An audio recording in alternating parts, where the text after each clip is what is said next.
আসসালামু আলাইকুম রহমতুল্লাহি ওবরাকাতুহু। 1 মিনিট মাদ্রাসা ইউটিউব চ্যানেলে সম্মানিত দিনী ভাই বোনেরা, আশা করি আল্লাহ তাআলার অশেষ রহমতে ভালো আছেন, সুস্থ আছেন। আলহামদুলিল্লাহ। আগামীকাল হচ্ছে বৃহস্পতিবার। আমরা যদি এই বৃহস্পতিবারের দিনে রাতে যখনই সময় পাবো তখনই যদি কষ্ট করে শক্তিশালী এই ছোট্ট একটি দোয়া 11 বার পড়তে পারি, আল্লাহর আরশ পর্যন্ত আপনার দোয়া পৌঁছে যাবে কোনো প্রকার বাধা ছাড়াই। অর্থাৎ ফেরেশতারা আপনার জন্য দোয়া করতে থাকবেন, আপনার দোয়া কবুল হওয়ার জন্য। আমি অনুরোধ করছি, বৃহস্পতিবার অত্যন্ত ফজিলতপূর্ণ একটি দিন, দোয়া কবুল হওয়ার দিন। বিশ্বনবী সাল্লাল্লাহু আলাইহি সাল্লাম রোজা রাখতেন এই বৃহস্পতিবারে। এই গুরুত্বপূর্ণ দিনে আমলটি একবার হলেও করবেন। কি নিয়মে কিভাবে করবেন তা আমি ভিডিওটিতে বিস্তারিত বলে দিচ্ছি। আশা করছি ভিডিওটি মনোযোগ দিয়ে সম্পূর্ণ দেখবেন আমলের নিয়তে। সপ্তাহের গুরুত্বপূর্ণ একটি দিন বৃহস্পতিবার, জুমাবারের পূর্ববর্তী দিন হওয়ায় এটি জুমার দিনকে প্রস্তুত করে তোলে। এই দিন রোজা রাখা, নেক আমল করা ও ইবাদত করার ফজিলত অপরিসীম। আবু হুরায়রা রাদিয়াল্লাহু তাআলা আনহু বর্ণনা করেন, আল্লাহ রাসূল সাল্লাল্লাহু আলাইহি ওয়াসাল্লাম বলেছেন, প্রতি সোম ও বৃহস্পতিবার জান্নাতের দরজাগুলো খুলে দেওয়া হয়। এরপর এমন সব বান্দাকে ক্ষমা করে দেওয়া হয় যারা আল্লাহর সঙ্গে শরিক করে না। তবে সেই ব্যক্তিকে ক্ষমা করা হয় না যার ভাই ও তার মধ্যে শত্রুতা বিদ্যমান। এরপর 3 বার বলা হয়, এ দুজনকে আপোষ মীমাংসা করার জন্য অবকাশ দাও। সহিহ মুসলিম শরীফের সহিহ হাদিস। তাই অবশ্যই কথাটি মনে রাখবেন, যদি কোনো শত্রুতা থাকে, আত্মীয়তার সম্পর্ক ছিন্ন থাকে, তাহলে মিটিয়ে নেওয়ার চেষ্টা করবেন। এবং আলেমেরা এ কথাই বলে থাকেন যে বৃহস্পতিবার বিবাদ মিটিয়ে নেওয়া ভালো। উম্মুল মুমিনিন হযরত মা আয়েশা রাদিয়াল্লাহু তাআলা আনহা বর্ণনা করেন, আল্লাহ রাসূল সাল্লাল্লাহু আলাইহি ওয়াসাল্লাম সোম ও বৃহস্পতিবার রোজা রাখার বিষয়টি প্রাধান্য দিতেন। শুধু রোজা রাখতেন না, এই বিষয়টিকে তিনি খুব বেশি গুরুত্ব সহকারে অপেক্ষা করতেন যে বৃহস্পতিবার কবে আসবে এবং আমি রোজা রাখবো, এবং এটাকে খুব বেশি প্রাধান্য দিতেন। এটি সুনানি ইবনে মাজার হাদিস। দিনী ভাই বোনেরা, প্রিয় নবী সাল্লাল্লাহু আলাইহি ওয়াসাল্লাম বলেন, সোম ও বৃহস্পতিবার দিন দুটি এমন, যে দিন দুটিতে বান্দার আমল মহান রব আল্লাহ তাআলার সামনে হাজির করা হয়। আর আমি রোজা থাকা অবস্থায় আমার আমল আল্লাহ তাআলার সামনে হাজির করা হোক বা পেশ করা হোক, এটা আমি পছন্দ করি। সুনানে তিরমিজি শরীফের একটি হাদিস। যদি পারেন, যদি সম্ভব হয়, আজ সেহরি করে আগামীকালকে একটি রোজা রেখে দিনে রাতে যখনই সময় পান তখনই আমলটি করবেন। মানুষ অনেক সময় এমন কিছু কাজের মুখোমুখি হয় পড়ে যখন তার সম্পাদনে সে কোনো উপায় বের করতে পারেন না বা কোনো পথই পান না।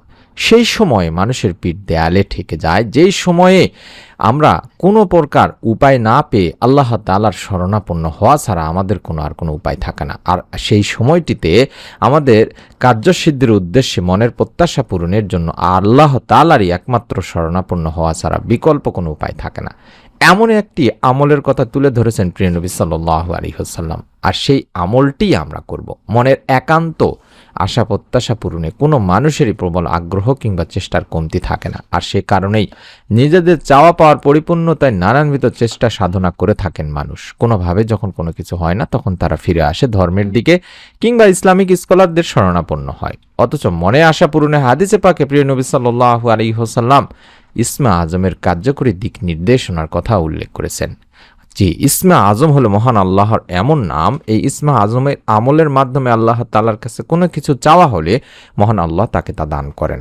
অর্থাৎ এই নামের মাধ্যমে আল্লাহ তাআলাকে ডাকলে, স্মরণ করলে তিনি সেই বান্দার ডাকে সাড়া দেন, তার চাওয়া পাওয়া পূরণ করেন। সুবহানাল্লাহ। আমরা সেই ইসমে আজমের আমলটিই করব।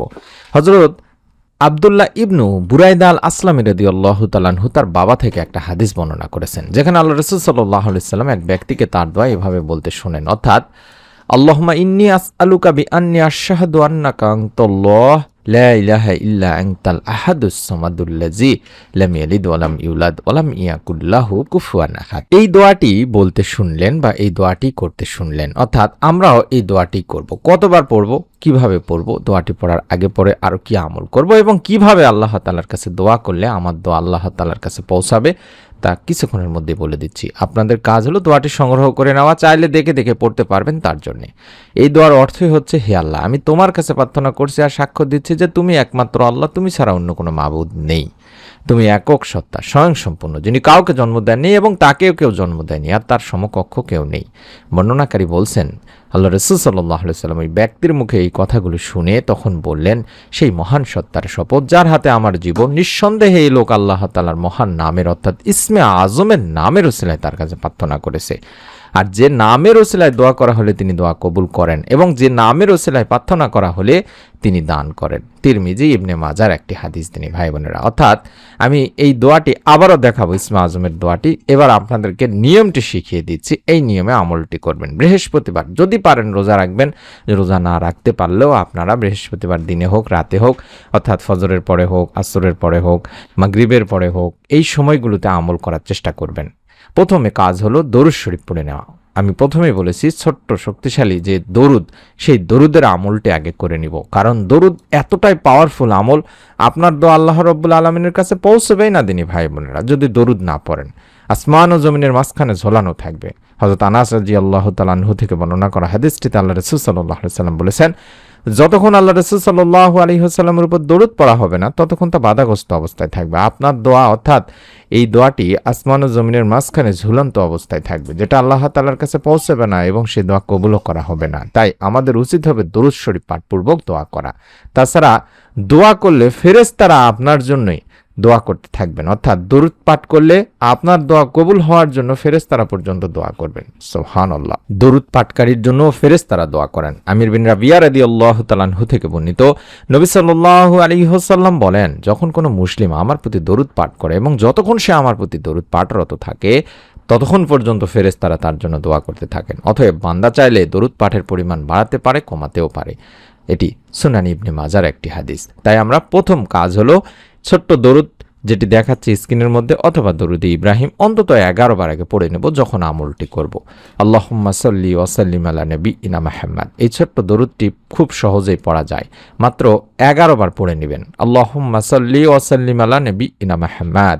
তারপরে অন্তত মাত্র 3 বার পাঠ করবেন সেই ইসমে আজমের দোয়া, যেই দোয়াটি দেখাচ্ছি। অর্থাৎ এই দোয়া পড়ে আল্লাহ তাআলার কাছে কোনো কিছু চাওয়া হলে আল্লাহ তাআলা তার চাওয়া পূরণ করে থাকেন। আল্লাহুম্মা ইন্নী আসআলুকা বিআন্নী আশহাদু আন্নাকা আনতাল্লাহ লা ইলাহা ইল্লা আনতাল আহাদুস সামাদুল্লাযী লাম ইয়ালিদ ওয়া লাম ইউলাদ ওয়া লাম ইয়াকুল লাহু কুফুয়ান আহাদ। এভাবে অন্তত মাত্র 3 বার পাঠ করার পরে আল্লাহ তাআলার কাছে দুখানা হাত তুলবেন। হাত তুলে প্রথমে আল্লাহর প্রশংসা করবেন। চাইলে সূরা ফাতিহা পড়তে পারেন। তারপরে আপনি বিশ্বনবী সাল্লাল্লাহু আলাইহি ওয়াসাল্লামের প্রতি দরুদ পাঠপূর্বক আপনার চাওয়া পাওয়াগুলো আল্লাহ তাআলার কাছে বলবেন। রব্বুল আলামিন ইনশাআল্লাহ আপনার চাওয়া পাওয়া পূরণ করে দেবেন। মনের মধ্যে একটা বিশ্বাস নিয়ে নিয়ত করে আমল করলে আপনার দোয়া কোথাও বাধা ছাড়াই আল্লাহ তাআলার কাছে পৌঁছে যাবে, আল্লাহর আরশ পর্যন্ত পৌঁছে যাবে ইনশাআল্লাহ, যদি আপনি এই নিয়ম মেনে আমল করেন।